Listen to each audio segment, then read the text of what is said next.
മാധുരപൂർണ പ്രശോഭിതം ഈ ജീവിതം, ആർദ്രമാം ദൈവസ്നേഹം നിറയും പൂവനം. മാധുരപൂർണ പ്രശോഭിതം ഈ ജീവിതം, ആർദ്രമാം ദൈവസ്നേഹം നിറയും പൂവനം. സ്നേഹദീപനാളമായി വിളങ്ങും ധന്യജീവിതം.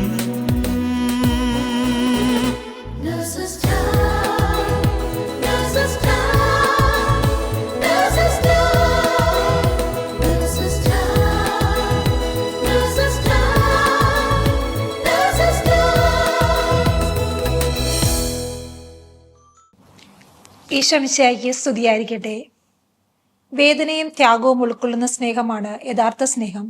മദർ തെരേസയുടെ വാക്കുകളാണിവ. കുടുംബത്തിലൂടെ ദൈവസ്നേഹവും ദൈവവിശ്വാസവും പരസ്പരം അനുഭവിച്ച് അത് പങ്കുവെച്ച് ജീവിക്കുന്ന അബുദാബി നേഴ്സസ് മിനിസ്ട്രിയിലെ ഒരു കുടുംബത്തെ നമുക്കിന്ന് പരിചയപ്പെടാം. ഈശോ മിശിഹായ്ക്ക് സ്തുതിയായിരിക്കട്ടെ. എൻ്റെ പേര് ഇമ്മാനുവൽ. ഞങ്ങൾ സെൻറ് ആനീസ് ചർച്ച് കൊരട്ടി ഇടവക അംഗമാണ്. അബുദാബിയിൽ 13 വർഷമായിട്ട് ഇവിടെ ജീവിച്ചു വരുന്നു. ഇത് വൈഫ്, മോള്. ഈശോ മിശിഹായ്ക്ക് സ്തുതിയായിരിക്കട്ടെ. എൻ്റെ പേര് രേഷ്മ. ഞാൻ അബുദാബിയിൽ 13 വർഷമായിട്ട് നേഴ്സായിട്ട് ജോലി ചെയ്യുന്നു. Praise the Lord. My name is Johanna and I'm studying in grade 6. ഇമ്മാനുവേലും കുടുംബവും സുനാമിയിൽ നിന്ന് അത്ഭുതകരമായി രക്ഷപ്പെട്ട ഒരു സംഭവം ഞാൻ കേട്ടിട്ടുണ്ട്. അതൊന്ന് പറയാമോ? ഞങ്ങൾ കുഞ്ഞായിരിക്കുമ്പോഴേ നമ്മൾ ദൈവവിശ്വാസത്തിനാണ് വളർന്നു വരുന്നത്. വീട്ടിൽ പ്രയറും കാര്യങ്ങളെല്ലാം ഡാഡിക്ക് നിർബന്ധമാണ്. 7:30 ആകുമ്പോൾ കുടുംബ പ്രാർത്ഥന എത്തിക്കണം. വിശ്വാസ ജീവിതം അങ്ങനെ വളർന്ന് വന്നിരുന്നു. പള്ളിയിലായി കഴിഞ്ഞാലും ഞാൻ അൽത്തര ബാലനായിരുന്നു. അപ്പോൾ ആ സമയത്ത് ഞങ്ങൾ ഇങ്ങനെ ഒരു പ്ലാൻ ചെയ്ത് ഫാമിലി ഫുൾ ക്രിസ്മസിന് വേണ്ടി പോയതാണ്. അപ്പോൾ വേളാങ്കണ്ണിയിലായിരുന്നു. അവിടെ ചെന്ന് 2 days കഴിഞ്ഞ് തിരിച്ചു വരാൻ നിൽക്കുന്ന സമയത്താണ്, അന്ന് മോർണിംഗിലാണ് ഈ സംഭവം നടക്കുന്നത്. അപ്പോൾ ആക്ച്വലി ഫാദറും എൻ്റെ ഗ്രാൻഡ് ഫാദറും കൂടിയിട്ട് രാവിലെ പോയി മീൻ കിട്ടിയിട്ട് എന്തെങ്കിലും ഇതാക്കി കൊണ്ടുവരാം, വൈകിട്ട് ഉച്ചക്കിലേക്കുള്ള ഫുഡിനുള്ളതൊക്കെ റെഡിയാക്കാം, അവരോട് പറഞ്ഞിട്ട് വരാമെന്ന് പറഞ്ഞ് അവർ മോർണിംഗിൽ പോയതാണ്. പക്ഷെ ദൈവത്തിൻ്റെ ഒരു കരുതലും ഇതുമായിരുന്നു. അതവിടെ ഒരു സ്റ്റോപ്പാക്കിയായിരുന്നു ഈശോ ഇടപെട്ടിട്ട്. മീൻ കിട്ടാതെ അവർ രണ്ടുപേരും തിരിച്ചു പോകുന്നു. ഒരു 6:30 ആയിപ്പോൾ. അതിന് ശേഷം 8 o'clock മാസിന് വേണ്ടിയിട്ട് ഞാനും മമ്മിയും ഡാഡിയും കൂടിയിട്ട് പള്ളിയിലോട്ട് ഇറങ്ങി. അപ്പോൾ അവിടെയും ഒരു ഡിലേ വന്നത്, ഞങ്ങൾക്ക് ഫുഡ് കിട്ടിയില്ല. ഹോട്ടലിൽ കയറി ഓർഡർ ചെയ്ത് ഫുഡ് കിട്ടാതെ ഞങ്ങൾ ഇങ്ങനെ ഡിലേ ആയിട്ട് ഇരിക്കുകയായിരുന്നു.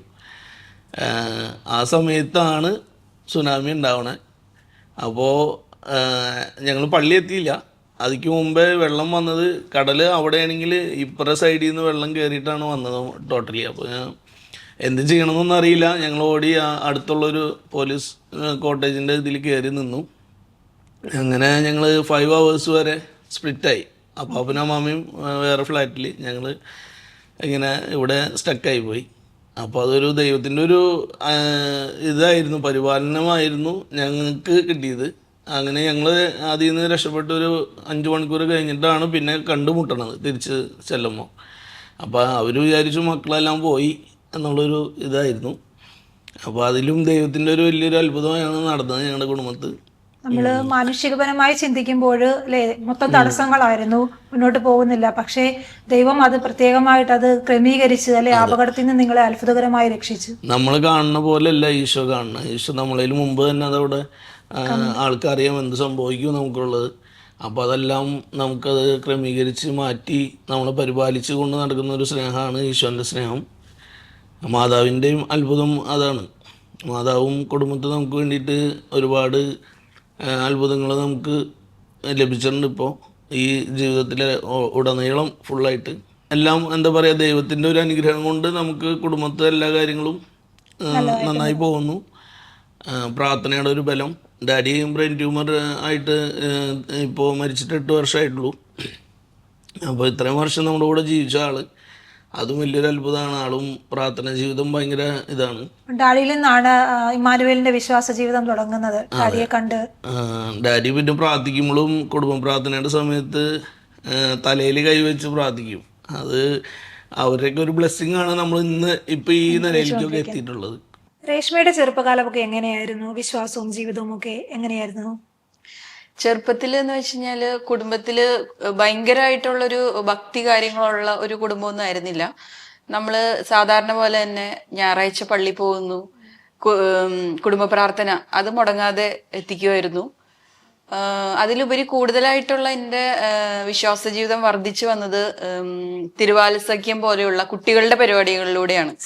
സംഘടനകള് അത് എല്ലാ ശനിയാഴ്ചകളിലും ഞങ്ങൾ കുറച്ച് പേര് വീടിന്റെ അടുത്തുള്ള ഒരു കുട്ടികൾ, എൻ്റെ പ്രായത്തിലുള്ള കുട്ടികൾ, ഞങ്ങൾ പോയി നടന്ന് അത് ഭയങ്കര ഒരു ഇൻട്രസ്റ്റോടുകൂടി ഞങ്ങൾ പോയിരുന്നതാണ്. അങ്ങനെ പള്ളി പോയി രാവിലത്തെ കുർബാന കഴിഞ്ഞിട്ട് അച്ഛൻ നമുക്ക് ചെറിയ ചെറിയ കഥകൾ പറഞ്ഞു തരും, വിശുദ്ധന്മാരുടെ കഥകൾ. അത് ഭയങ്കര ഇഷ്ടമായിരുന്നു ഞങ്ങൾക്ക് കേൾക്കാൻ. അവരുടെ ആ ഒരു ജീവിതം, അവരുടെ ത്യാഗപൂർണമായ ജീവിതം, അങ്ങനെ അവര് ഒരു വിശുദ്ധയും ഒരു വിശുദ്ധനും ഒക്കെ ആയത് ഞങ്ങൾ വളരെ കൗതുകത്തോടെ കേട്ട് നിന്നിട്ടുണ്ട്. അപ്പൊ നമുക്കും എങ്ങനെ അത് ചെയ്യാൻ പറ്റുമെന്ന് നമ്മള് കൂട്ടുകാർ കൂടി അത് ചർച്ച ചെയ്യുകയും പങ്കുവയ്ക്കുകയും ഒക്കെ ചെയ്യുമായിരുന്നു. അങ്ങനെ ആ കാലഘട്ടം കഴിഞ്ഞുപോയി. പിന്നെ ഒരു 8ാം ക്ലാസ് പോലെയുള്ള ക്ലാസ്സുകളിലേക്ക് വന്നപ്പോൾ, വലിയ ക്ലാസ്സുകളിലേക്ക് വന്നപ്പോൾ നമ്മൾ മറ്റ് സംഘടനകളിലേക്ക് മാറി പിന്നെ പ്രവർത്തിക്കാൻ തുടങ്ങി. അപ്പൊ അതിനുള്ള ഒരു പ്രചോദനം കിട്ടിയത് നമുക്ക് ചെറുപ്പത്തിൽ നിന്നുള്ള അതിൽ നിന്നാണ്. അപ്പൊ അതിൽ കൂടുതൽ നമ്മൾ കോൺസെൻട്രേറ്റ് ചെയ്തിരുന്നത് ചാരിറ്റി പ്രവർത്തനങ്ങളിലും രോഗികളെ സന്ദർശിക്കുക എന്നുള്ളതാണല്ലോ. അങ്ങനെ ഞങ്ങളുടെ കാറ്റീസം കഴിഞ്ഞ് സിസ്റ്റേഴ്സ് നമ്മളെ അടുത്തുള്ള ആശുപത്രികളിൽ കൊണ്ടുപോകും, അവിടെ രോഗികളെ കാണിച്ചു തരും, അവരെങ്ങനെ ശുശ്രൂഷിക്കാമെന്നും. അപ്പൊ ഈ രോഗികളോടുള്ള ഒരു ഇടപെടൽ ആ ചെറുപ്പത്തിലെ എനിക്കൊരു പരിശീലനം പോലെ കിട്ടിയിട്ടുണ്ടായിരുന്നു ആ സമയത്ത്. അപ്പോൾ ചെറുപ്പത്തിൽ തന്നെ രേഷ്മയ്ക്ക് നേഴ്സാകാനായിട്ടുള്ളൊരു പ്രചോദനം കിട്ടിയിട്ടുണ്ടായിരുന്നു അല്ലേ? നേഴ്സ് ഇങ്ങനെ ആവാന്നായിട്ട് ആ സമയത്ത് ശരിക്കും ആലോചിച്ചിട്ടൊന്നും ഉണ്ടായിരുന്നില്ല. പക്ഷെ ഇഷ്ടമായിരുന്നു രോഗികളെ കാണാൻ പോകുന്നതും അവരെ ശുശ്രൂഷിക്കുന്നതും. ആ ഒരു മേഖലയോട് ഒരു താല്പര്യം ഉണ്ടായിരുന്നു. പക്ഷെ ഒരു ഭാവിയിൽ ഒരു നേഴ്സായി തീരണമെന്ന് അങ്ങനെ അങ്ങോട്ട് ഉറച്ചൊരു തീരുമാനം എടുത്തിട്ടില്ലായിരുന്നു. കാരണം ആ സമയത്ത് നമ്മളൊരു 8ാം ക്ലാസ് 9ാം ക്ലാസ് ഉള്ളൂ. അപ്പൊ നമ്മുടെ ഭാവി കരിയറിനെ കുറിച്ചൊരു തീരുമാനമൊന്നും ആ സമയത്ത് എടുത്തിട്ടുണ്ടായിരുന്നില്ല. പക്ഷെ രോഗികളെ സന്ദർശിക്കാനൊക്കെ ഇഷ്ടമായിരുന്നു. പിന്നെ നമ്മൾ ടീനേജിലേക്ക് കടന്നു പോയ സമയത്ത് കുറച്ചൊക്കെ നമ്മള് ആത്മീയ ജീവിതത്തിൽ നിന്നൊന്ന് ഒരു അകൽച്ച സംഭവിച്ചിട്ടുണ്ടായിരുന്നു ആ സമയങ്ങളിൽ. പിന്നീടാണ് എൻ്റെ ഒരു ആത്മീയ ജീവിതം കൂടുതൽ ഉറപ്പിക്കാനായിട്ട് അല്ലെങ്കിൽ കൂടുതൽ ശക്തമായത് വിവാഹ ജീവിതത്തിന് ശേഷമാണ്. വിവാഹ ജീവിതത്തില് വളരെ വിശ്വാസ ജീവിതത്തില് ജീവിക്കുന്ന ഒരു കുടുംബത്തിലേക്കാണ് എനിക്ക് വിവാഹം കഴിച്ച് ചെല്ലാൻ പറ്റിയത്. അത് ഏറ്റവും വലിയൊരു ഭാഗ്യമായിട്ട് ഞാൻ കരുതുന്നു. അതുപോലെ തന്നെ എൻ്റെ ജീവിത പങ്കാളിയാണെങ്കിലും അവരുടെ കുടുംബത്തിലെ ഡാഡിയും മമ്മിയൊക്കെ വളരെ ചെറുപ്പത്തിലേ തൊട്ട് വിശ്വാസ ജീവിതത്തിൽ നിൽക്കുന്ന ഒരു കുടുംബമായിരുന്നു അവരുടെ പ്രാർത്ഥനാ ജീവിതം കണ്ട്. അത് ഞാൻ അവരുടെ കുടുംബത്തിലേക്ക് ചെല്ലുമ്പോൾ അവരുടെ പ്രാർത്ഥനാ ജീവിതം എന്ന് പറയുന്നത് ശരിക്കും എന്നെ അത്ഭുതപ്പെടുത്തിയിട്ടുള്ളതാണ്. അതായത് എന്ത് കാര്യം ചെയ്യുമ്പോഴും പ്രാർത്ഥിച്ച് പ്രാർത്ഥനയുടെ ഒരുക്കത്തോടുകൂടി ചെയ്യുന്ന ഒരു കുടുംബമായിരുന്നു. ഇപ്പൊ ഇമ്മാനുവൽ നേരത്തെ പറഞ്ഞു ഡാഡി തലയിൽ കൈവച്ച് പ്രാർത്ഥിക്കാറുണ്ടെന്ന്. അത് ഇപ്പൊ ഇമ്മാനുവൽ വീട്ടിലില്ലെങ്കിൽ ഞാൻ ശ്രദ്ധിച്ചിട്ടുണ്ട്, ഡാഡി കുടുംബ പ്രാർത്ഥന കഴിഞ്ഞിട്ട് ഇമ്മാനുവൽ ഇവിടെ ഇരിക്കുന്നുണ്ടെന്നുള്ള ഒരു ഇമാജിനേഷനിൽ തലയിൽ കൈവച്ചുള്ള ഒരു പ്രാർത്ഥന, അത്രയും ഒരു വിശ്വാസമാണ്. അത് ഡാഡി എന്നും ചെയ്തുകൊണ്ട് പോയിട്ടുണ്ട്. കുഞ്ഞുനാളിൽ ആളുള്ളപ്പോ തൊട്ടും, ആള് പല സമയത്ത് വീട്ടിലില്ലാത്തപ്പോഴും മരിക്കുന്നതിന്റെ ആ ഒരു മുമ്പ് വരെയൊക്കെ ആള് അങ്ങനെ ചെയ്തു പോയിട്ടുണ്ട്. അത് തന്നെ ഭയങ്കര അത്ഭുതപ്പെടുത്തിയതാണ് ഒരു സംഭവമാണ്. ജപമാല മുടക്കാറില്ല ഡെയിലി. പിന്നെ ഡാഡി പേഴ്സണലി ജപമാല എത്തിക്കും മക്കൾക്ക് വേണ്ടിയിട്ടും. ആ ഒരു ജപമാലയുടെ ബലം വളരെ ഒരു ശക്തമാണ്. മാതാവിന്റെ പ്രേയറും രോഗസൗഖ്യത്തിലും അത് ജപമാലയും മാതാവിന്റെ കൊന്തപുസ്തകവും ഒക്കെ ഒത്തിരി സ്വാധീനം ഉണ്ടായിരുന്നു. അത് വലുതായി കഴിഞ്ഞതിന് ശേഷം ജോലി കിട്ടി പോകുമ്പോഴും ബൈബിളും ജപമാല എത്തിക്കുന്ന പ്രേയർ ബുക്കും കൊന്തയും എപ്പോഴും കയ്യിൽ വെക്കും. ഈവൻ ട്രാവൽ ചെയ്യുമ്പോഴും ഞാൻ കയ്യിൽ കൊണ്ട് നടക്കും. അത് ഒരു വലിയൊരു ആക്സിഡന്റിൽ നിന്ന് തന്നെ രക്ഷിച്ചിട്ടുണ്ട്. കല്യാണത്തിന് തൊട്ട് മുമ്പ് ഒരു 1 month ഉള്ളപ്പോഴാണ് വലിയൊരു ആക്സിഡന്റിൽ നിന്ന് രക്ഷപ്പെട്ട്. ഞാൻ ട്രാവൽ ചെയ്യുമ്പോഴും എത്രയും മാതാവ് എപ്പോഴും ചൊല്ലിക്കൊണ്ടിരിക്കും വണ്ടി ഓടിക്കുമ്പോഴൊക്കെ. അപ്പോൾ പെട്ടെന്ന് സഡനായിട്ടൊരു കാറ് വന്ന് സൈഡിൽ കൂടെ ഇതായിപ്പോൾ ഞാൻ സ്കിഡായി പോയിട്ട് വീണും കൂടി ഇല്ല എന്നുള്ളതാണ്. ദൈവം പരിപാലിച്ച് എന്നെ സൈഡിലാക്കി നിർത്തി. അപ്പോൾ എത്രയും മാതാവ് നമ്മളെപ്പോഴും ട്രാവൽ ചെയ്യുമ്പോൾ എത്തിക്കും ഞാൻ. പിന്നെ ഈ ബുക്ക് എപ്പോഴും കയ്യിൽ കരുതും. കൊന്തയും എന്തായി കഴിഞ്ഞാലും അങ്ങനെ ഒരു ഇൻസിഡൻറ്റ് അതിൽ നിന്ന് ഉണ്ടായിട്ട് രക്ഷപ്പെട്ടിട്ടുണ്ട്. ഇപ്പൊ ബുക്കിന്റെ കാര്യം പറഞ്ഞില്ലേ, ഇമാനുവൽ എപ്പോഴും കൂടെ കൊണ്ടു നടക്കുന്ന ബുക്ക് മാതാവിന്റെ ജപമാല ബുക്കും ബൈബിളും കൊന്തയും. അപ്പൊ ഇത് ഞാൻ എപ്പോഴും ഇങ്ങനെ ചിന്തിച്ചിട്ടുണ്ട്, എന്തിനിങ്ങനെ എപ്പോഴും കൊണ്ടു നടക്കുന്നത്. എവിടെ പോയാലും കല്യാണം കഴിഞ്ഞ് ഞാൻ ഇങ്ങനെ കാണുന്നത് സ്ഥിരം കാണും, നമ്മളെപ്പോഴും പുറത്തു പോകില്ല അല്ലെ, ആ സമയത്ത് ഇങ്ങനെ കാണുന്നുണ്ട്. അപ്പൊ എനിക്കിത് ചോദിക്കണമെന്നുണ്ടെങ്കിൽ എനിക്ക് ചോദിക്കാനൊരു മടി, ഇത് എന്തിനും എപ്പോഴും ബുക്ക് കൊണ്ടു നടക്കണേന്നുള്ളത്. പലപ്പോഴും പുള്ളി ഇറങ്ങിയിട്ട് തിരിച്ചു വന്ന് എടുത്ത് പോയിട്ടുണ്ട്, അയ്യോ ബുക്ക് എന്ന് പറഞ്ഞിട്ട്. അപ്പോഴും ഞാൻ ഇതിന്റെ പ്രാധാന്യം എന്താണെന്ന് എനിക്ക് അറിയില്ലായിരുന്നു. അത് മനസ്സിലാക്കി തന്നത് എനിക്കൊരു അനുഭവം ഉണ്ടായിരുന്നു ഞങ്ങളുടെ ജീവിതത്തിൽ. ഇമ്മാനുവലിന്റെ ഷോൾഡറിന് ചെറിയൊരു ഓപ്പറേഷന്റെ ആവശ്യം ഉണ്ടായിരുന്നു. അപ്പൊ ഡോക്ടർ പറഞ്ഞു ഇത് 2 ഷോൾഡറും ഒരുമിച്ച് ചെയ്യാം, അപ്പോൾ ഒരു 6 to 8 മണിക്കൂർ ഒരു അനസ്തേഷ്യ, ജനറൽ അനസ്തേഷ്യയിൽ വേണം, നമുക്കിത് ഒരുമിച്ച് ചെയ്ത് തീർക്കാന്ന് പറഞ്ഞു. അങ്ങനെ ആളെ ഓപ്പറേഷൻ തിയേറ്ററിലേക്ക് കയറ്റി. അപ്പൊ ആ സമയത്ത് ഞങ്ങള് പള്ളിയില് നമ്മുടെ ചാപ്പൽ ഉണ്ടാവുമല്ലോ ഹോസ്പിറ്റലില്, അവിടെ ഞാനും മമ്മിയും ഡാഡിയും കൂടെ നമ്മൾ ജപമാല എത്തിച്ച് ശക്തമായിട്ട് ദൈവത്തിന്റെ കരുണയ്ക്ക് വേണ്ടി പ്രാർത്ഥിച്ചുകൊണ്ടിരിക്കുവായിരുന്നു, ഓപ്പറേഷൻ നല്ല രീതിയിൽ പോണേ എന്നുള്ളത്. കാരണം ഇമ്മാനുവലിൽ അങ്ങനെ എത്രയും വലിയൊരു പ്രൊസീജിയർ ആയിട്ടൊന്നും ഇതുവരെ ചെയ്തിട്ടില്ല. അപ്പൊ വളരെ എല്ലാവരും പേടിച്ച് ഇരുന്ന് നമ്മൾ പ്രാർത്ഥിച്ചുകൊണ്ടിരിക്കുകയായിരുന്നു, യേശു ഇടപെട്ട് എത്രയും പെട്ടെന്ന് പറഞ്ഞ മണിക്കൂറിലെക്കാട്ടി കുറവായിട്ട് സർജറി ചെയ്ത് പോണേന്നുള്ള രീതിയിൽ.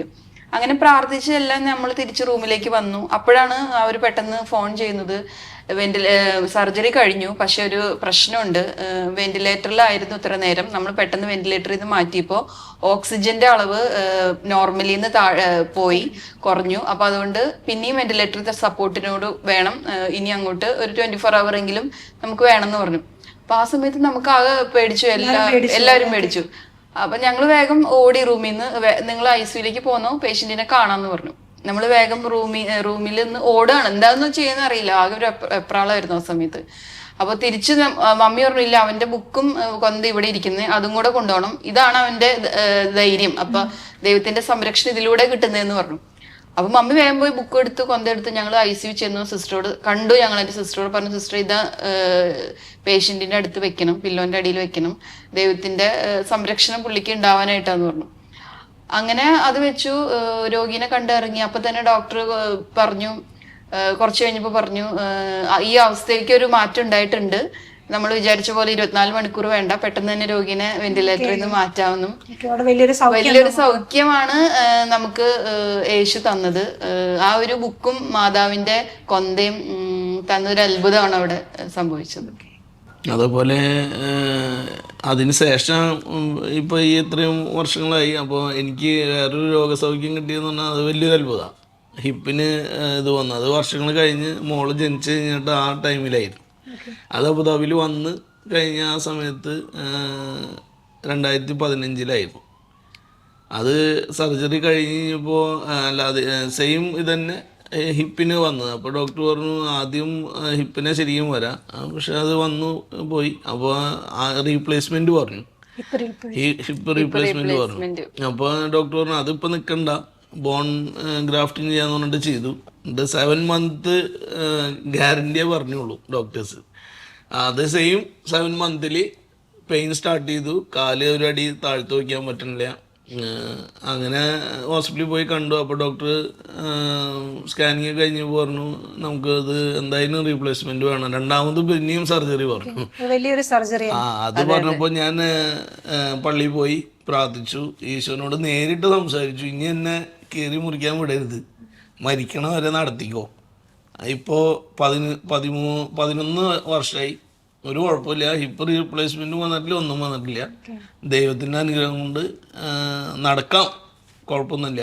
ഓട്ടം ചാട്ടൊന്നും ഇല്ലെങ്കിലും നമുക്ക് ഡെയിലി ഓപ്പറേഷൻ ചെയ്യാതെ വിശ്വാസത്തിന്റെ ഒരു ബലവും ദൈവത്തിന്റെ അനുഗ്രഹം കൊണ്ട് അങ്ങനെ കൊണ്ട് പോണു.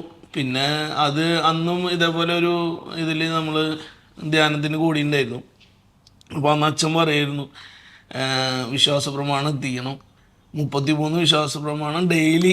ഞാൻ അന്ന് തൊട്ട് ഇന്ന് വരെ സ്റ്റോപ്പ് ചെയ്തിട്ടില്ല, ഡെയിലി 33 times വിശ്വാസ പ്രമാണം എത്തിക്കും. അത് ഇപ്പോഴും മുടക്കിയിട്ടില്ല. എപ്പോഴെങ്കിലും അസുഖങ്ങളൊക്കെ വരുമ്പോൾ നമ്മൾ ഇതായി പോകുമ്പോൾ മാത്രമേ ഒഴിവാകുള്ളൂ, അല്ലെങ്കിൽ ഡെയിലി 33 നമ്മൾ എത്തിക്കും. അതൊക്കെ ഒരു ബലാണ്.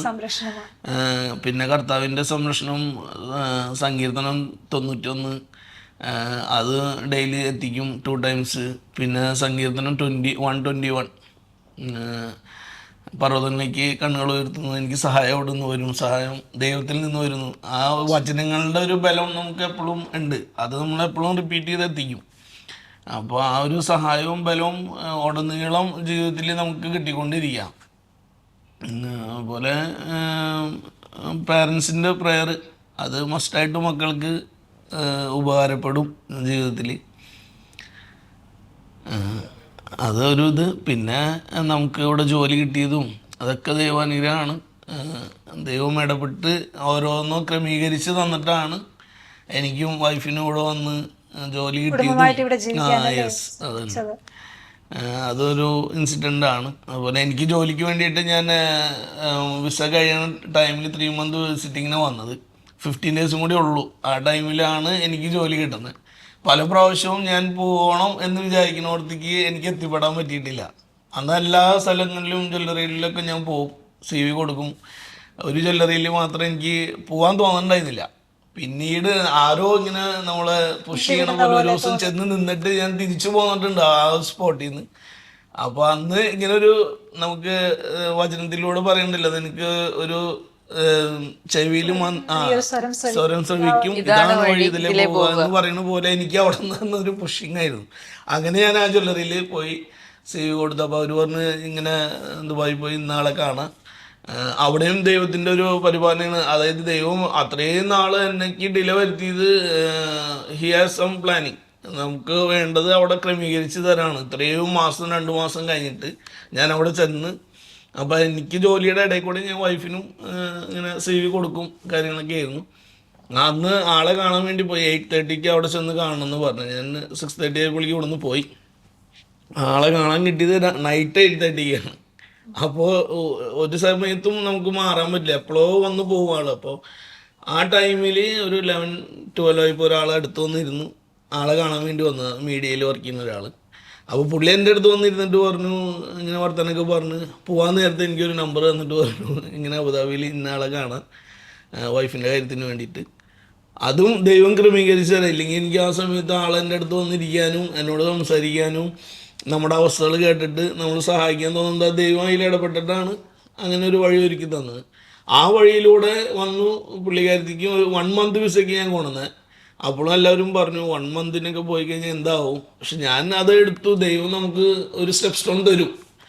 അങ്ങനെ ഇവിടെ വന്നു 1 month കൊണ്ട് ജോലി ലഭിക്കാന്ന് പറഞ്ഞാൽ വെരി ഡിഫിക്കൽട്ട്. അപ്പോൾ അതും ഒരു മിറാക്കിളാണ്. 17 days കഴിഞ്ഞിട്ടും നോ കോൾ, ഒന്നും വിളി വന്നില്ല അങ്ങനെ. പക്ഷെ എന്നാലും ആളെ ഞാൻ മീറ്റ് ചെയ്ത കാരണം കൊണ്ട് ഒരു ഹോപ്പ് നമുക്ക് ഉണ്ടായിരുന്നു. കറക്റ്റ് 17th day വിളി വന്നു. ആൾ പോയി ഇൻ്റർവ്യൂ അറ്റൻഡ് ചെയ്തു. അത്ഭുതകരമായിട്ട് അത് ദൈവത്തിൻ്റെ ഒരു പരിപാലനയും ഇടപെടലാണ്. അങ്ങനെ ജോലി ആൾക്കും ലഭ്യമായി. പെട്ടെന്ന് തന്നെ വിസയും കിട്ടി വന്നു. അതേപോലെ അന്ന് നമുക്ക് സാലറി വരുമ്പോൾ 5,000 above വേണം. മക്കളെയായാലും ഫാമിലിക്ക് ആയി കഴിഞ്ഞാലും സ്പോൺസർഷിപ്പ് കൊടുക്കണേ. എനിക്ക് ബേസിക് വളരെ കുറവായിരുന്നു. അപ്പോൾ അതും ഒരു രേഷ്മയ്ക്ക് ഒരു വലിയൊരു അത്ഭുതമാണ്. ഹാദ് കിട്ടി പ്രഗ്നൻ്റ് ആയിട്ടിരിക്കുമ്പോൾ കറക്റ്റ് ടൈമിൽ. അതായത് ദൈവത്തിന് അറിയാലോ ഇനി നമുക്ക് ഭാവിയിലേക്ക് പോകണമെങ്കിൽ. അത് കഴിഞ്ഞ് ഡെലിവറി കഴിഞ്ഞാൽ മോൾക്ക് വിസ വേണമെന്നുള്ളത് തമ്പുരാന് അറിയാം. അപ്പോൾ ആള് ആ ടൈമിൽ കറക്റ്റ് ഹാദ് എഴുതി ആള് പാസ്സായി. ആൾക്ക് ഇതാവാൻ പറ്റി. മോളെ ഇപ്പൊ നമ്മൾ ഒരുമിച്ച് ഒരു സ്പോൺസർഷിപ്പ് കിട്ടി. ഇപ്പൊ ഇമ്മാനുവൽ പറഞ്ഞില്ലേ ജോലി കിട്ടിയ ആ ഒരു സ്ട്രഗിൾ ജീവിതത്തെ കുറിച്ച് ഇവിടെ വന്നിട്ട്. അപ്പൊ അതില് വളരെ ഒരു ദൈവത്തിന്റെ ഒരു അത്ഭുതം ഉണ്ടായിട്ടുണ്ട്. അത് ഞാനൊന്ന് ജസ്റ്റ് പറയാണ്. അതായത് അവിടെ ദുബായിൽ പോയി ഒരു CEO-നെ കാണാൻ വേണ്ടിയിട്ടാണ് പോയത് ജോലിയുടെ കാര്യത്തിന്. അപ്പൊ ഇത് പുള്ളി വളരെ ബിസിയുള്ള ഒരാളാണ്. അപ്പൊ ഇവിടുന്ന് പറഞ്ഞു വിട്ടു, നമ്മൾ 1 minute പോലും മിസ് ചെയ്യരുത്, അവിടെ തന്നെ ഇരിക്കണം. പുള്ളി ജസ്റ്റ് 2 minute വന്നിട്ട് പോവുള്ളൂ, ആ ഗ്യാപ്പ് കണ്ടോണം. ഇതായിരുന്നു ഇവിടുന്ന് കിട്ടിയ ഇൻസ്ട്രക്ഷൻ. അപ്പൊ ഇവിടുന്ന് നേരത്തെ പോയി അവിടെ ഇരിക്കുകയാണ്, എപ്പോ വരും എന്നുള്ള രീതിയിൽ. അതായത് 8 മണി തൊട്ട് ഇരിക്കുകയാണ്. പുള്ളി ഒരു 11 മണിക്ക് വരുന്നുള്ള ഏകദേശം ഒരു ഐഡിയയിലാണ് എല്ലാവർക്കും ഉണ്ടായത്. അപ്പൊ രാവിലെ തന്നെ അവിടെ ഇരിക്കുകയാണ്. 8:30 തൊട്ട് ഇങ്ങനെ ഇരുന്ന് ഇരിക്കുകയാണ്. രാത്രി 8:30ക്കാണ് ആ ആള് വന്നതെന്ന് പറഞ്ഞിട്ട് ഫുൾ ഡേ വന്ന്. അപ്പൊ അത് ഭക്ഷണം കഴിക്കാനോ ആ സമയത്ത് ഒരു വെള്ളം കുടിക്കാനോ പോലും അങ്ങോട്ടും ഇങ്ങോട്ടും നീങ്ങിയിട്ടില്ല. ശാരീരികമായിട്ടും ബുദ്ധിമുട്ട് മാനസികമായിട്ടും ഉള്ള ഒരു ഇതിലിരിക്കുകയാണ്. അത് പിന്നീട് നമുക്കത് എന്താ മനസ്സിലായെന്ന് വെച്ചാൽ എന്തിനാ അവിടെ ദൈവം അങ്ങനെ ഒരു പിടിച്ചിരുത്തിയത്. അതായത് ഇമ്മാനുവൽ പറഞ്ഞില്ല ഒരാൾ അടുത്ത് വന്നിരുന്നു എന്ന്. അത് ശരിക്കും എനിക്ക് തോന്നുന്നത് ദൈവം അടുത്ത് വന്നിരുന്നതാണ്. അപ്പൊ അത്രയും സമയം അവിടെ ഇരുത്തി. എന്തിനാ? ഞാൻ അവിടെ വരും, നിനക്ക് ഭാവിയിലേക്ക് നിന്റെ ഭാര്യയും ഇവിടെ ജോലിക്ക് കൊണ്ടുവരേണ്ടതായിട്ടുണ്ട്, അപ്പൊ അതിനു വേണ്ടിയിട്ടുള്ള ക്രമീകരണം ഞാൻ ചെയ്യുകയാണെന്നുള്ള രീതിയിലാണ്. അങ്ങനെ അവിടെ വന്നിരിക്കലും ചിലപ്പോ ആ സമയത്ത് ഈ പറയുന്ന CEO വന്ന് നേരത്തെ പോയിരുന്നെങ്കിൽ ഒരിക്കലും ഒരു ആളവിടെ വന്നിരിക്കാനോ അയാളെ കാണാനോ എനിക്കൊരു ജോലി സാധ്യത അവിടെ ഉണ്ടാവാനോ ഒരു സാധ്യതയില്ല. പക്ഷെ ദൈവത്തിന്റെ പരിപാലനം ആ ഒരു കാര്യത്തിലും ഉടനീളം ഉണ്ടായി. അങ്ങനെയാണ് പിന്നീട് നമ്മുടെ ജീവിതങ്ങൾ അങ്ങോട്ട് മുന്നോട്ട് പോയത്. നമുക്ക് നമ്മുടെ പദ്ധതികളല്ല, ദൈവത്തിന്റെ പദ്ധതി അങ്ങനെ നടക്കുമായിരുന്നു അവിടെ. രേഷ്മ ചെറുപ്പത്തില് ഇങ്ങനെ രോഗികളെ സന്ദർശിക്കാൻ പോവുകയും അവരെ ശുശ്രൂഷിക്കാനൊക്കെ പോയ സമയത്ത് ആ ഒരു പ്രചോദനം ഭാവിയില് ഇപ്പൊ നഴ്സിംഗ് മേഖലയിലോട്ട് വന്നപ്പോൾ അതെങ്ങനെയാണ് സഹായിച്ചത്? അന്ന് ഇതുപോലെ തന്നെ നമുക്ക് ഞാൻ പറഞ്ഞ ഇൻട്രസ്റ്റ് ഒക്കെ ആയിരുന്നു രോഗികളെ കാണാനും അതൊക്കെ. പിന്നീട് നമ്മൾ നേഴ്സിംഗ് മേഖല തിരഞ്ഞെടുത്തത് ശരിക്കും ആ സമയത്ത് എല്ലാവരും നേഴ്സിങ്ങിന് പോകുന്നു, നമുക്ക് പുറത്ത് പോവാം, ഗൾഫിൽ പോവാം, പല രാജ്യങ്ങളിൽ പോയി ജോലി ചെയ്യാം എന്നുള്ളൊരു താല്പര്യത്തിലാണ് നമ്മൾ നേഴ്സിംഗിലേക്ക് കടന്നു വന്നത്. പക്ഷെ അത് പിന്നീട് അതിന് പല മാറ്റങ്ങളും ഉണ്ടായെന്ന് വെച്ച് കഴിഞ്ഞാൽ നമ്മൾ സ്റ്റുഡൻറ് നേഴ്സായി. അങ്ങനെ നമ്മൾ സ്റ്റുഡൻറ് നേഴ്സായിട്ട് ഇരിക്കുമ്പോൾ തന്നെ ആ ഒരു നേഴ്സിങ്ങിനോട് തന്നെ നല്ലൊരു താല്പര്യവും രോഗികളെ ശുശ്രൂഷിക്കാനൊക്കെ ആയിട്ടുള്ള കാര്യങ്ങൾ അങ്ങനെ ഉടനീളം പോയി. പല രോഗികളെയും അനുഭവങ്ങൾ ഉണ്ടായിരുന്നു. അങ്ങനെ വിവാഹ ജീവിതം കഴിഞ്ഞ് ഞാൻ അബുദാബിയിൽ വന്നു. അബുദാബിയിൽ നേഴ്സായിട്ട് വർക്ക് ചെയ്തു. അബുദാബിയിൽ എത്തിയ സമയത്താണോ രേഷ്മ നേഴ്സസ് മിനിസ്ട്രിയെ കുറിച്ച് അറിയുന്നത്? എങ്ങനെയാണ് നേഴ്സസ് മിനിസ്ട്രിയോട്? അതെ, എനിക്ക് ഒരു വർഷം ഞാൻ വർക്ക് ചെയ്തു, ഇവിടെ ഒരു ഹോസ്പിറ്റലിൽ വർക്ക് ചെയ്തു. ഒരു വർഷം കഴിഞ്ഞപ്പോഴാണ് നേഴ്സസ് മിനിസ്ട്രീനെ കുറിച്ച് അറിയുന്നത്. അതെന്ന് വെച്ചാൽ കുറച്ച് ചേച്ചിമാര് നേഴ്സസ് മിനിസ്ട്രിയിലെ ചേച്ചിമാര് നമ്മളെ ഓരോ നേഴ്സുമാരെയും വന്ന് കണ്ട് അവർ പറയുകയാണ് ഇങ്ങനെ ഒരു മിനിസ്ട്രി ഉണ്ട് അബുദാബിയില്, നേഴ്സസിന്റെ കൂട്ടായ്മ, പ്രാർത്ഥിക്കണം, അവിടെ പ്രാർത്ഥനകൾ നടക്കുന്നുണ്ട്, വലിയ അത്ഭുതങ്ങൾ നടക്കുന്നുണ്ട്, രോഗസൗഖ്യങ്ങൾ നടക്കുന്നുണ്ട് എന്നൊക്കെ പറഞ്ഞു. പക്ഷെ ആ സമയത്ത് നമ്മുടെ മനസ്സ് അത്രയ്ക്കും ഇതായിരുന്നില്ല. കാരണം നമ്മള് അറിയാലോ നമ്മുടെ ഇവിടുത്തെ ഒരു ജീവിതം, ഒട്ടും സമയമില്ല നമുക്ക് ഒന്നും മാനേജ് ചെയ്യാം. പിന്നെ ആ സമയത്ത് ഇവള് കുഞ്ഞിതായിരുന്നു, ജനിച്ചിട്ടുണ്ടായിരുന്നുള്ളൂ. അപ്പൊ അവളെ മാനേജ് ചെയ്യാനും ബേബി സിറ്റിങ്, പിന്നെ വീട്ടിൽ വന്ന് അപ്പൊ ആ സമയത്ത് ഞാൻ വിചാരിച്ചു ഇതിലേക്കൊന്നും പോകാനായിട്ട് ഒട്ടും സമയമില്ല നമ്മുടെ വീട്ടിൽ. അപ്പൊ ഞാനത് കേട്ടിട്ട് അങ്ങനെ നിർത്തി പോകുന്നു, അതിലേക്ക് എന്തായാലും പറ്റില്ല എന്നുള്ള രീതിയിൽ നിന്നു. അങ്ങനെ മുന്നോട്ട് പോയി. നമ്മുടെ കോവിഡിന്റെ സമയത്ത് എല്ലാവർക്കും അറിയാലോ, ആ സമയത്ത് എല്ലാവർക്കും പേടിച്ച് വീട്ടിൽ നിന്ന് ഇറങ്ങാൻ പറ്റുന്നില്ല. നമ്മുടെ പല വീട്ടിലെ ആൾക്കാർക്കും കോവിഡായിട്ടിരിക്കുന്നു. അങ്ങനെ പുറത്തിറങ്ങി നമ്മുടെ പള്ളിയിലും പോകാൻ പറ്റുന്നില്ല. അങ്ങനെ എല്ലാം സൂമിലേക്ക് മാറി. ആ സമയത്താണ് ഞാൻ ഓർത്തത് എന്തുകൊണ്ട് സൂമിൽ ജോയിൻ ചെയ്ത് പ്രാർത്ഥിക്കാമല്ലോ എന്നോർത്തത്. അങ്ങനെ എനിക്ക് സൂമില് എല്ലാ നഴ്സുമാരും ചേർന്നു പ്രാർത്ഥനകൾ, കൊന്തകൾ എത്തിക്കാൻ തുടങ്ങി. അപ്പൊ എനിക്ക് അന്ന് പറഞ്ഞ നേഴ്സസ് മിനിസ്ട്രിയുടെ ഒരു എന്താണ് ചേച്ചി അന്ന് പറഞ്ഞു പോയ രോഗസൗഖ്യവും അത്ഭുതങ്ങളും ഉണ്ട് എന്നുള്ളത് എനിക്ക് മനസ്സിലായത് ഇങ്ങനെ സൂം പ്രയറുകളിലേക്ക് എത്തിച്ച വഴിയാണ്. അങ്ങനെ ആ കോവിഡ് കാലഘട്ടത്തിൽ മുഴുവനും പ്രാർത്ഥനകളിലൂടെ സൂമിലും പ്രയറും എല്ലാം ആയിട്ട് പോയി, വചനങ്ങൾ കേൾക്കുകയും എല്ലാം അങ്ങനെ നന്നായിട്ട് നടന്നു. അതിനുശേഷം എല്ലാം മാറി, എല്ലാം നോർമലിലേക്ക് തിരിച്ചു വന്നപ്പോൾ ഞാൻ തീരുമാനിച്ചു ഓക്കെ എന്തായാലും ഈ ഇതിൽ പ്രയറുകൾ എത്തിച്ച് തന്നെ പോണം. കാരണം ഇത് എനിക്ക് വേണ്ടിയോ മറ്റൊരാൾക്ക് വേണ്ടിയോ ലോകത്തും എല്ലാ നഴ്സുമാർക്ക് വേണ്ടിയുള്ള പ്രാർത്ഥനയാണ്. അപ്പൊ അത് നമുക്കും നമ്മൾ വേറൊരു നഴ്സിന് വേണ്ടി പ്രാർത്ഥിക്കുമ്പോൾ അത് നമുക്കും അതൊരു അനുഗ്രഹമാണ്, നമ്മുടെ കുടുംബത്തിലുള്ളവർക്കും ഒരു അനുഗ്രഹമായിട്ട് മാറുകയാണ്. ഫാമിലി മൊത്തം വന്നിട്ട് അറ്റൻഡ് ചെയ്തിട്ടുണ്ട്. ഇവരും ഉണ്ടായിരുന്നു ആ സമയത്ത് സൂമില്. എനിക്കും അതൊരു ഇതായിരുന്നു. നഴ്സുമാർ മാത്രമാണെങ്കിലും നമ്മൾ ഫാമിലി ആയിട്ടും എല്ലാവരും കൂടിയിട്ട് പറയുമ്പോഴും ആ ഒരു പ്രയർ നല്ലൊരു എത്തിക്കായിരുന്നു. ഞങ്ങള് കൊന്തയൊക്കെ ഞങ്ങളും ചേർന്നിട്ടാണ് എത്തിക്കായിരുന്നത് സൂമിലായിരുന്നെങ്കിലും. അങ്ങനെ പള്ളിയില് വന്നിട്ട് ഇവർക്ക് എല്ലാം നോർമലായ ശേഷം കൂട്ടായ്മയില് പോയി തുടങ്ങി. ഞാനും മോളും കൂടിയിട്ട് വന്നിട്ടുണ്ടായിരുന്നു ശരി. അങ്ങനെ ഞാനും ഇതുപോലെ തന്നെ നമ്മുടെ ശനിയാഴ്ചയിലെ പ്രാർത്ഥന അറിയാലോ, നമ്മള് നഴ്സുമാർ കൂടി അതിലും പങ്കെടുത്തിട്ടുണ്ട്. മാക്സിമം പറ്റാവുന്ന രീതിയിലൊക്കെ പങ്കെടുത്തിട്ടുണ്ട്. അതിലും ഉള്ള ആ ഒരു സ്തുതിപ്പ് ആരാധന കുറച്ച് സമയങ്ങളുള്ളെങ്കിലും ആ ഒരു ഇത് ഭയങ്കര അഭിഷേകം ഉണ്ടായിരുന്ന അനുഭവങ്ങളായിരുന്നു നേഴ്സസ് മിനിസ്ട്രിയിൽ. അതുപോലെ തന്നെ നമുക്ക് പല വർഷങ്ങളിൽ ഉണ്ടാവുന്ന പ്രോഗ്രാമുകൾ ഉണ്ടല്ലോ, വൺ ഡേ പ്രോഗ്രാം, നമ്മൾ പല സ്ഥലങ്ങളിലും ഞാൻ അതിൽ മിക്കവാറും തന്നെ അറ്റൻഡ് ചെയ്യാനായിട്ട് ശ്രമിച്ചിട്ടുണ്ട്. അതിൽ നിന്നും ഒരുപാട് അഭിഷേകങ്ങൾ ആ സമയത്തുള്ള ആരാധനയിലും അവരുടെ ക്ലാസ്സുകളിൽ നിന്നും പിന്നെ പല നേഴ്സുമാരുടെ അനുഭവങ്ങള്, നേഴ്സുമാർക്ക് രോഗികളെ സൗഖ്യപ്പെടുത്താൻ പറ്റും എന്നൊക്കെയുള്ള ചിന്തകളും ആ ഒരു അത്ഭുതമൊക്കെ ഉണ്ടായതൊക്കെ ആ സമയത്താണ്. ഓരോ നേഴ്സുമാർ അവരുടെ ജീവിത പങ്കുവെച്ചപ്പോൾ അങ്ങനെ ഒരു അനുഭവം ആ സമയത്ത് ഉണ്ടായിരുന്നു. പിന്നെ അതുപോലെ തന്നെ ഈ ഒരു നേഴ്സസ് മിനിസ്ട്രിയുടെ പ്രാർത്ഥന വലിയൊരു ജീവിതത്തിൽ ഇവിടുത്തെ എൻ്റെ പല ഒരു രോഗികളായിട്ടുള്ള ഇടവേളകളിൽ എനിക്ക് ഇവിടെയും അനുഭവങ്ങൾ ഉണ്ടായിട്ടുണ്ട്. എന്ന് വെച്ചാൽ ഞാൻ ജോലി ചെയ്യുന്ന സമയത്ത് പെട്ടെന്ന് എൻ്റെ മാനേജർ വന്നിട്ട് പറഞ്ഞു, നാളെ തൊട്ട് നീ ഈ ഒരു മേഖലയിലേക്ക് ഈ ഒരു ഏരിയയിലേക്ക് മാറണം, അവിടെ പീഡിയാട്രിക് ആണ്, കുഞ്ഞു കുട്ടികളാണ് വരുന്നത്, അവർക്ക് ബ്ലഡ് എടുക്കുക എന്നുള്ള. അപ്പൊ ഞാൻ ആകെ എനിക്ക് എൻ്റെ കയ്യിൽ നിന്ന് എന്താ ചെയ്യേണ്ടതല്ല, കാരണം എനിക്ക് കുഞ്ഞു കുട്ടികളില്ല, പീഡിയാട്രിക് എനിക്ക് ഒട്ടും എക്സ്പീരിയൻസ് ഇല്ലാത്ത ഫീൽഡാ, അതും ബ്ലഡ് എടുക്കുക എന്നുള്ളത് പറഞ്ഞപ്പോ പെട്ടെന്ന് അപ്പൊ ഞാൻ ആകെ പാനിക്കായി. പിന്നെ രാവിലെ പറഞ്ഞു നീ പോണെന്ന് പറഞ്ഞു നാളെ തൊട്ട്. അങ്ങനെ ഞാൻ അതിലേക്ക് ചെന്നപ്പോ എനിക്ക് ആകെ കൈയും കാലും ഭയങ്കര വിറച്ച് നിൽക്കുന്ന സമയമായിരുന്നു. പിന്നെ ഞാൻ ഓർത്തു, ഞാനൊരു നേഴ്സാണ്, ഈ ലോകത്ത് ഇത്രയും നേഴ്സുമാരുണ്ട്, അവരെല്ലാവരും ഇത് ചെയ്യുന്നവരാണ്, പിന്നെ ദൈവത്തിന്റെ സംരക്ഷണമുണ്ട് നമ്മുടെ നേഴ്സസ് മിനിസ്ട്രിയിൽ എല്ലാവരും എല്ലാ നേഴ്സുമാർക്ക് വേണ്ടി പ്രാർത്ഥിക്കും. അപ്പൊ ഞാൻ ആ പ്രൊസീജിയർ ചെയ്യുമ്പോൾ എനിക്ക് വേണ്ടി ചിലപ്പോൾ ആ സമയത്ത് ലോകത്തിലുള്ള ഏതെങ്കിലും ഒരു നേഴ്സ് അവിടെ പ്രാർത്ഥിച്ചുകൊണ്ടിരിക്കുന്നുണ്ടാവും. അതെനിക്ക് നേഴ്സസ് മിനിസ്ട്രി എന്നാണ് ശരിക്കും പറഞ്ഞാൽ അങ്ങനെ ഒരു ചിന്ത വന്നത്. എനിക്ക് ഇതുവരെ അറിയില്ലായിരുന്നു ഇങ്ങനെ നേഴ്സുമാർക്ക് വേണ്ടി വേറെ നേഴ്സുമാർ പ്രാർത്ഥിക്കുന്നതെന്ന് അറിയില്ലായിരുന്നു. അങ്ങനെ ഞാൻ തീരുമാനിച്ചു, ഓക്കെ, ധൈര്യം സംഭരിച്ച് ഞാൻ ഓരോ പേഷ്യൻ്റെ അടുത്ത് ചെല്ലുമ്പോഴും ഞാൻ ഈശോയെ തിരക്തം കൊണ്ട് കഴുകി ആ രോഗിനെ എൻ്റെ കയ്യിലേക്ക് തരണേ എന്നുള്ള ഞാൻ പ്രാർത്ഥിച്ചു. പിന്നെ ഒരു രോഗി പോയി അടുത്ത രോഗി വരുന്ന ചെറിയൊരു ഗ്യാപ്പിൽ ഞാൻ പെട്ടെന്ന് കൊന്ത എടുത്ത് പ്രാർത്ഥിക്കാൻ തുടങ്ങി. സാധാരണ നമ്മൾ അറിയാം നേഴ്സുമാർക്ക് സമയമൊന്നുമില്ല, കൊന്ത പിടിച്ച് ആ ഒരു ഡ്യൂട്ടി സമയത്തില്ല. പക്ഷെ അവിടെ എനിക്കൊരു ചെറിയ ഗ്യാപ്പുകൾ കിട്ടിയിട്ടുണ്ടായിരുന്നു. അപ്പം ഞാൻ ആ സമയത്ത് കൊന്ത ചെല്ലും. കൊന്ത പൂർണ്ണമായിട്ടും ചെല്ലാൻ പറ്റിയില്ലെങ്കിലും തുടങ്ങും, അപ്പോഴേക്കും അടുത്ത രോഗി വരും. അപ്പൊ എനിക്ക് കൂടുതൽ ഒരു വിശ്വാസവും ആ ഒരു ഇതിലേക്ക് വരാൻ പറ്റി. അങ്ങനെ ഒരു അനുഭവം എനിക്ക് ഉണ്ടായിരുന്നു ഇവിടെ അബുദാബിയിൽ വെച്ചിട്ട്. അപ്പസ്തോല പ്രവർത്തനം 16:31.